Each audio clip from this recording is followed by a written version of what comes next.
Dios te bendiga muy grande, muy rica y muy poderosamente. Recibe una vez más una cordial bienvenida a este espacio titulado Mensajero de su Amor. Espacio que venimos compartiendo a través de las redes sociales de YouTube y a través del podcast de Spotify bajo los medios de Diarpa Media. Gracias por estar con nosotros. El día de hoy quiero compartir con cada uno de ustedes una palabra titulada Regalos Desesperados. Es un mensaje que tiene que ver un poco con este tiempo, con esta época navideña que no ha terminado, antes que termine el año. Época en las cuales de repente algunas personas nos tomamos el tiempo para hacer un juego que de repente algunos de ustedes conocen llamado Secret Santa. Es un juego muy popular entre compañeros de trabajo, entre círculos de amigos, y por qué no decirlo, incluso también entre compañeros aquí de la congregación en la iglesia. Y el juego tiene algunas particularidades, como que por ejemplo las personas que están participando pueden dar algún tipo de pistas o alguna idea de qué tipo de regalo le gustaría recibir. Se colocan reglas como el presupuesto del cual tienen que oscilar más o menos los regalos que vamos a estar compartiendo. Y a partir de esto, recuerdo también cómo, así como podemos tener esa facilidad para expresarle de una manera un poco ciega, sea quien nos toque en el juego de Secret Santa, qué tipo de regalo nos gustaría recibir, también podemos encontrarnos el ejemplo de una pareja que le dice al suyo qué tipo de regalo le gustaría recibir en Navidad. O de repente un hijo que se acerca a un padre y le dice, papá, quiero de Navidad este regalo. Imagínate si tomamos estos dos ejemplos y los colocamos dentro de la perspectiva de que Dios, como nuestro Padre, nos habla a cada uno de nosotros el día de hoy y nos diga, hijo mío, hija mía, ¿qué quieres que te dé de regalo? ¿Qué te gustaría que yo te diera? La diferencia de este regalo con el Señor es que Dios no conoce de límites. Dios no tiene un presupuesto determinado como tal, sino que Dios es dueño del oro y de la plata y que en su inmenso amor y misericordia nos puede bendecir en gran manera, hasta sobreabundar. Hay un ejemplo precioso que encuentro en la palabra del Señor, en el cual yo quiero que nosotros trabajemos, que tiene que ver en cuanto a Jesús como Hijo de Dios, en esos momentos que de repente, en su relación personal, en la intimidad con Dios a través de la oración, también clamó y también pidió a Dios. Y creo que es un ejemplo que nosotros podemos tomar, porque creo que cuando nosotros pedimos es porque nosotros tenemos la seguridad de recibir. Esto me hace recordar muy fácilmente a mi hija más chiquita, que ve a veces comerciales de televisión, algún juguete que le guste, y cuando viene Navidad o cuando se acerca su cumpleaños, tiene la total facilidad y libertad para decirme, papá, yo quiero eso. Nunca me pregunta cuánto dinero genero yo de mi trabajo, simplemente ella tiene la seguridad de que le puede pedir a su papá en confianza. Y yo creo que podemos nosotros plantearnos de repente si podemos llegar delante de la presencia de Dios con esa misma confianza para pedirle aquello que nosotros anhelamos. Sin embargo, antes de hacerlo, yo creo que podemos tomar como ejemplo a Jesús en su condición terrenal como Hijo de Dios a partir de esos momentos en los cuales Él se acercó y en oración le pidió a Dios. Este mensaje tiene tres elementos, tres facetas interesantes que nos pueden ayudar para que sigamos el modelo de Jesús cuando nos acercamos a Dios a pedir. He tomado a partir de lo que la palabra del Señor nos enseña, lo que nos comparte el apóstol Juan en el capítulo 17. Y voy a tomar tres ejemplos, tres versos que prácticamente nos hablan y que nos enseñan tres modelos que nosotros a partir del Mesías podemos aprender. Quisiera que primeramente fuéramos a la palabra del Señor, a lo que nos habla el Evangelio de Juan en el capítulo 17, versículo 1. Dice la palabra del Señor conforme a la Nueva Versión Internacional. Después de que Jesús dijo esto, dirigió la mirada al cielo y oró así. Padre, ha llegado la hora. Glorifica a tu Hijo para que tu Hijo te glorifique a ti. Lo primero que creo que podemos aprender aquí es que sí, podemos llegar delante de la presencia del Señor para pedir para nosotros mismos. Ahora, lo que yo sí quisiera que nos preguntáramos y que nos comenzáramos a plantear aquí es ¿para qué estamos pidiendo nosotros para nosotros mismos? Lo que nosotros muchas veces pedimos, lo que nosotros muchas veces anhelamos, ¿realmente glorifica el nombre del Señor? ¿O es algo que simplemente va a alimentar nuestra vanagloria, nuestro consumismo? Jesús enseña algo interesante aquí y es como Jesús pide para que la gloria de Dios sea manifiesta en su vida, entendiendo que en ello Dios será quien se va a glorificar. Pensemos por un momento si las cosas que nosotros anhelamos o las cosas que nosotros pedimos en oración realmente glorifican al Señor. Eso que Jesús de uno u otro modo nos enseña a partir de aquí. Ahora, podríamos preguntar en una manera muy amplia cuántos anhelamos la gloria del Señor. Y nos parece tan precioso hablar de la gloria del Señor que de repente todos podemos al unísono decir, amén, yo anhelo, yo quiero la gloria del Señor. Y muchas veces desconocemos que la gloria del Señor tiene un peso muy grande y que puede llegar a transformar nuestras vidas en una manera dolorosa, aun cuando nos lleva hacia el cumplimiento de la obra del Señor en nuestras vidas. Se me ocurre pensar en un hombre como Isaías, que en un momento determinado esa presencia preciosa de la gloria del Señor significó que sus labios fuesen quemados con un carbón. Se me ocurre pensar en un hombre como Jacob, que el día que tuvo su encuentro personal con el Señor, su manera de caminar fue distinta, su cadera fue dislocada. Se me ocurre pensar en un hombre como Saulo de Tarso. El día que tuvo su encuentro personal con el Señor, esa gloria manifiesta lo dejó ciego por 3 días y cambió tanto que hasta su nombre cambió. Dejó de ser Saulo para convertirse en el apóstol Pablo.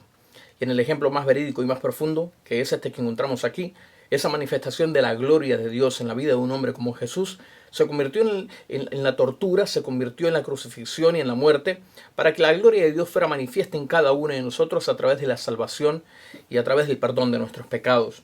Así que de repente no podemos pedir a la ligera si realmente nosotros no estamos entendiendo la dimensión de lo que realmente significa esa gloria del Señor. La gloria del Señor se manifiesta en la vida de Jesús en una manera tan diferente de lo que nosotros muchas veces dentro de lo romanticismo lo hemos identificado, lo hemos entendido, y creo que no lo hemos entendido en la dimensión real.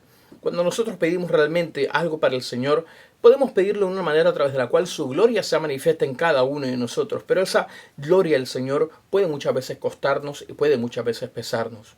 Lo que podemos nosotros entender es que cuando esa gloria de Dios se manifiesta en nuestras vidas, si nosotros estamos realmente anhelando eso para nosotros mismos, a la larga veremos que hay cosas muy preciosas que el Señor desata sobre nuestras vidas. Pero el cumplimiento y caminar para llegar a ese momento puede ser un caminar que nos genere algún peso o algún tipo de dolor.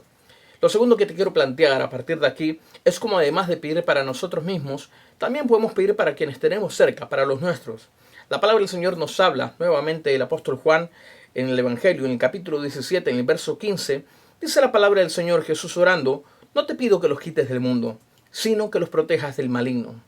Y en esta porción de la palabra Jesús se toma un tiempo ya no para pedir por sí mismo, sino que pide al Padre por quienes lo habían acompañado, por quienes estuvieron con él, por quienes compartieron durante los últimos 3 años de su estancia aquí en la tierra. Pide por su protección, mas no para que fuesen apartados, es decir, para que cumplieran un propósito con el cual ellos durante los 3 últimos años de vida de Jesús aquí en la tierra habían sido adoctrinados, habían sido enseñados y habían sido preparados.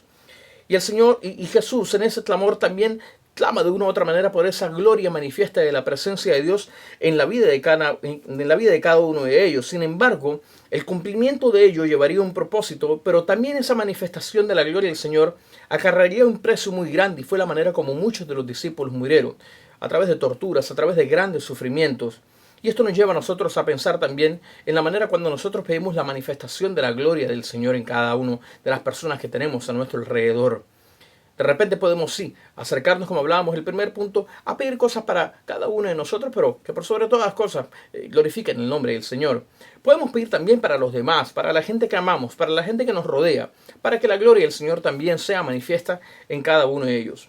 Y lo tercero que nos enseña Jesús en esta última porción del Evangelio del apóstol Juan, en el capítulo 17, lo encontramos en los versos 20 y 21, donde dice la palabra del Señor: no ruego solo por estos, ruego también por los que han de creer en mí, por el mensaje de ellos, para que todos sean uno.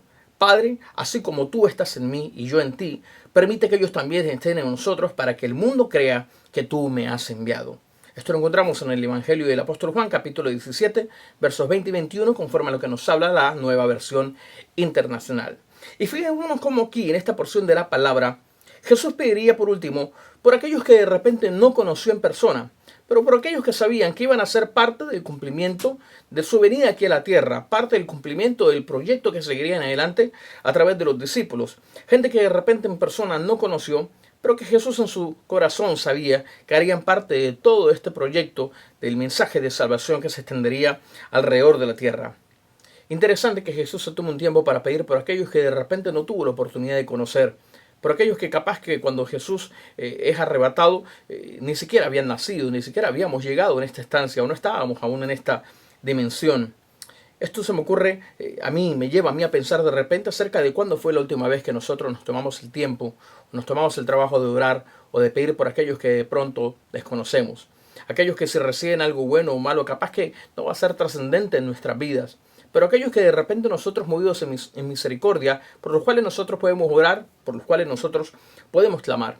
Es más, no solamente para que Dios los bendiga, Me voy a atrever a decir algo un poquito más profundo. ¿Cuándo fue la última vez que te convertiste en el canal de bendición para personas que de repente no conoces? ¿Cuándo fue la última vez que de repente te nació del corazón darle un regalo a un desconocido, a alguien con quien no tratas? Me llama la atención algo interesante. Previamente en este mensaje hablábamos acerca de ese juego del Secret Santa, y muchas veces pasa cuando de repente te sale en el jueguito de alguna persona con la que no tenés realmente una relación cercana y te ves forzado de repente, obligado a dar un regalo a alguien con quien no conoces, con quien no has interactuado, con quien hubieras deseado de repente, ay, ojalá me toque mi mejor amigo, este que es tan cercano y que quiero tanto, pero no, te salió el desconocido, con el que menos tratabas, el que capaz que menos tiempo tiene trabajando en la compañía, o el hermano de la iglesia que menos tiempo tiene de haber llegado a la congregación. Y es interesante cuando podemos tomarnos el trabajo de bendecir personas que no son realmente cercanas a cada uno de nosotros. Esto nos lleva a nosotros a entender cómo mientras nosotros muchas veces concentramos nuestras peticiones muchas veces llenas de vanidad, habrán otros que en un momento determinado tienen peticiones en su corazón como regalos, algo muy diferente, algo que transforme sus vidas, algo que de repente transforme sus circunstancias. Mientras algunos están pidiendo para vanidad, algunos están pidiendo para beneficio propio, para satisfacción propia de algo, sin que sea malo que le pidamos al Señor, habrán otros que están pidiendo cosas muy diferentes en los que les surge una manifestación precisamente de la gloria del Señor.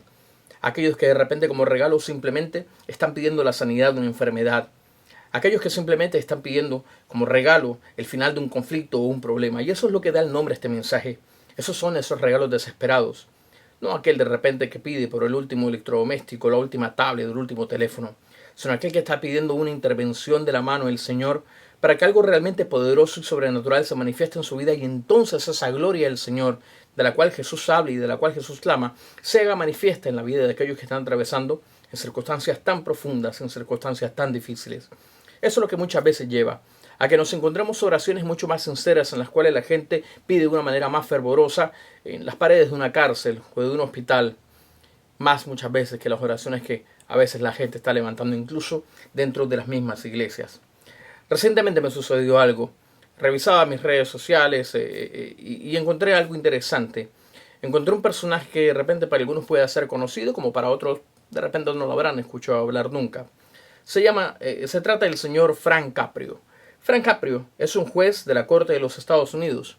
Un hombre que recientemente cumplió los 87 años, pero dice él en un video que él comparte en redes sociales, fue un cumpleaños muy diferente. Un cumpleaños en el cual lo pasó recientemente diagnosticado de cáncer de páncreas. Dice él que una de las celebraciones más importantes o que él más disfruta en su vida es precisamente su cumpleaños con sus hijos y con sus nietos. Pero esta última fue muy diferente. El juez Frank Caprio es un hombre muy popular, muy conocido en redes sociales por su carisma y por su sabiduría, y le ha llegado a muchas personas a través de las redes sociales, a través de su trabajo como juez de la República. Sin embargo, este hombre se metió a las redes sociales y manifestó públicamente la circunstancia tan difícil que él está atravesando. Llega un punto en el que de repente su fama, su popularidad, su carisma o su sabiduría quedan en poco para enfrentar una enfermedad tan letal como lo es el cáncer. Pero este hombre hace algo interesante. Entra nuevamente a las redes sociales, ya no para mostrar su trabajo, para mostrar su carisma o su sabiduría, sino que entra simplemente para que de manera pública pueda expresar a las personas simplemente el deseo de que lo tengan en sus oraciones. Este hombre dice: solo le pido que, independientemente de la fe que usted practique, ore por mí, ore por un milagro de sanidad en mi vida. Un hombre que simplemente está pidiendo que oremos por él porque él desea simplemente aferrarse a un poco más de tiempo en esta estancia terrenal. Un buen ejemplo de ese tipo de regalos desesperados. Concluye este mensaje también con una porción de la palabra que nos regala el apóstol Juan en el capítulo 17. Los versos 25 y 26 de la Nueva Versión Internacional relatan lo siguiente: Padre justo, aunque el mundo no te conoce, yo sí te conozco, y estos reconocen que tú me enviaste. Yo les he dado a conocer quién eres y seguiré haciéndolo, para que el amor con que me has amado esté en ellos y yo mismo esté en ellos. Hay algo interesante que encuentro en esta porción de la palabra, casi terminando el capítulo 17, en la cual Jesús termina por condensar su oración en sí mismo y por los demás, diciendo algo tan puntual y tan precioso: el amor con que me has amado esté en ellos. Entiendo cómo en esta porción de la palabra Jesús ya no ora tanto por sí mismo, se da a sí mismo como un testimonio acerca de la experiencia de haber tenido el amor del Padre en su corazón, pero también habla acerca de aquellos que lo siguieron y por último incluye a aquellos que de repente en persona con los cuales él no se había relacionado, pero pide exactamente lo mismo. Simplemente el anhelo de Jesús es ese. El amor que me has amado esté en ellos. Y yo creo que si en este tiempo de Navidad, en este tiempo de fin de año, nosotros podemos descubrir que ese amor que Jesús clamó y que Jesús experimentó del Padre habita en cada uno de nuestros corazones, creo que cada uno de nosotros del mismo modo estamos llamados a darlos a aquellas personas que tenemos a nuestro alrededor, conocidos o desconocidos. Creo que al final ese es el mejor regalo a través del cual nosotros podemos experimentar el verdadero significado y la verdadera trascendencia que una época como esta de la Navidad, que se centra en el nacimiento de Jesús, tiene que darse a los hombres, especialmente aquellos que desconocen el verdadero significado de lo que este tiempo tiene que tener para cada uno de nosotros, para lo que realmente nosotros tendremos que estar conmemorando. Meditemos en esto al respecto. De repente no tanto por pedir por mercantilismo o por simplemente consumismo. Entender que hay personas que están pidiendo, que tienen oraciones desesperadas, que necesitan regalos desesperados, como este hombre, Frank Caprio, que simplemente lo que está pidiendo es un poco más de vida en su estancia aquí en la tierra. De corazón deseo que este mensaje sea de mucha bendición para tu vida, así como lo fue para nosotros aquí en la Iglesia Cristiana y en la comunidad desde la ciudad de Clifton, en el estado de New Jersey. Como siempre, gracias por estar con nosotros. Gracias nuevamente a todo el equipo técnico de Diarpa Media que semanalmente nos colabora para poder estar emitiendo cada uno de estos mensajes a través de las diferentes redes sociales y plataformas. Nos veremos en una próxima oportunidad. Que Dios les bendiga grandemente.